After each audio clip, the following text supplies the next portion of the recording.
There are some albums with a lot of hype and some less. Well, how's about Magic? It's back to the roots? I don't know, you know, it's hard to tell. I mean, I suppose really back to the roots was the Seeger Sessions record. You know, in some sense, I guess, it's just the band's kind of playing and recording at its best, I think.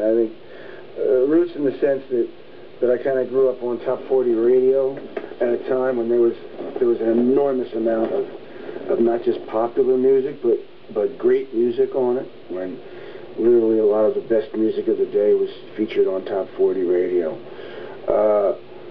So that was really my musical education. And then after that, I obviously went back into country music and bluegrass and blues and some jazz. But in the sense that this was kind of the influences which we started with, big sound and a little bit of the wall sound and pop melodies and harmonies and guitars, and also the record was kind of set up as it moves very quickly, and I wanted it to be very just accessible. You know, I wanted the surface of the songs to be very accessible.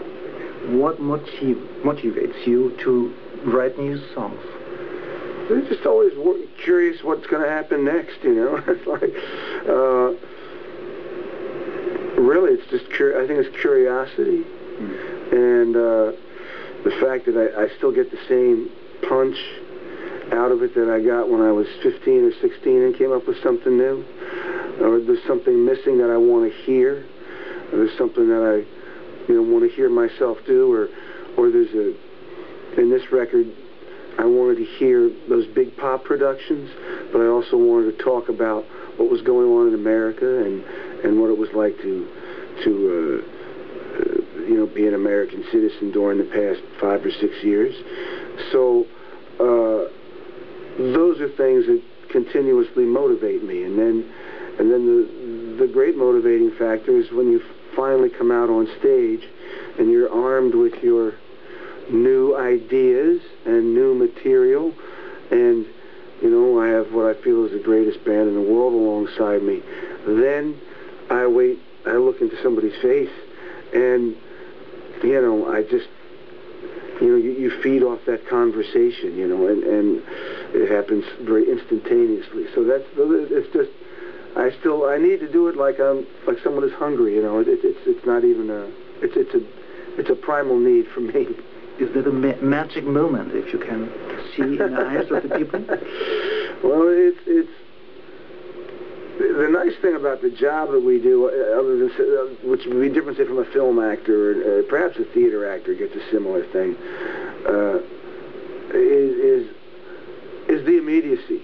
You come out, and I hit that opening riff to Radio Nowhere, and I see people respond now.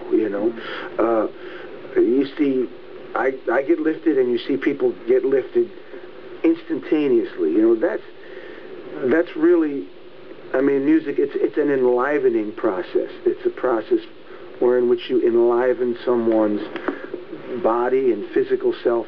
You hope to enliven their souls and their spirit, and you hope to enliven their curiosity and their mind. And so when I write and when we perform, I'm aiming at all of those three targets, and on good nights and when I've written well, I hit them all, hopefully, Is there a special relationship to Europeans, to Germans, for instance? Is it different to the United States? It is very different. It is very different, and I couldn't exactly explain what the difference is, except to say that we probably found and find our most passionate audiences here on the European continent, And I don't know if it's because we're a little more exotic here, or people at home, and we have great audiences in the States, great audiences, but it's very different when we come over here, and it has been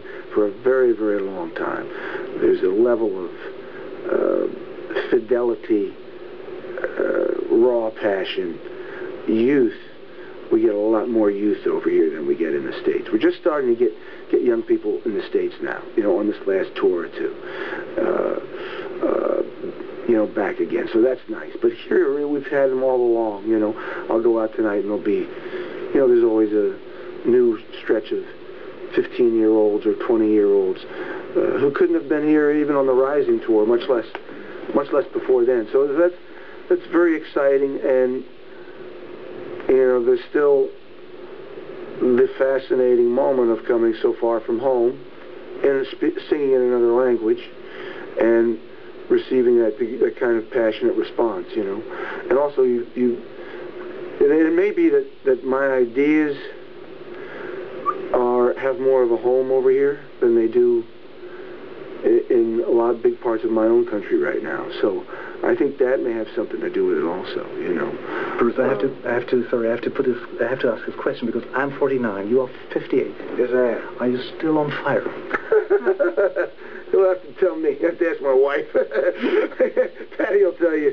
But I can tell you right now the band is a wrecking machine. You know, it's a hardcore wrecking crew, and it plays as intensely and as passionately and as harder than it ever has, you know. So if you're a young kid and you come out and see us and your dad saw us or your older brother saw us, you're seeing the best E Street band that's been out there, you know. So I feel real good about that. I have, you know, just about almost half the show's new music, and so it's you know, we live very much in the present. We play plenty of the stuff that we share history with our fans too, you know. But the band really continues to feel like it has a job to do that is right now and about this moment and about this particular time in history, and so you get a lot of fire from that.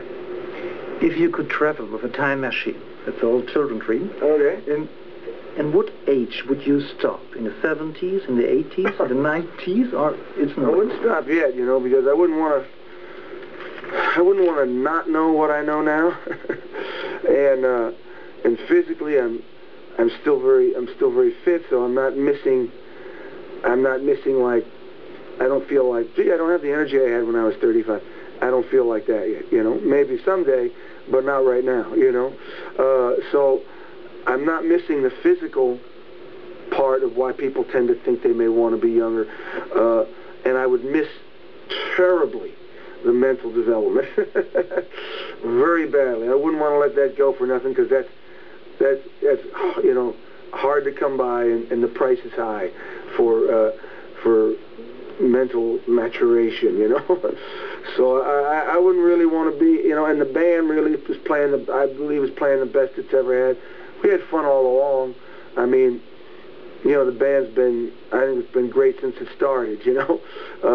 But I think we're having a real renaissance at this particular moment due to the fact that I've just consistently been writing really at the top of my game, and the guys also treasure the band in a way that when you were younger,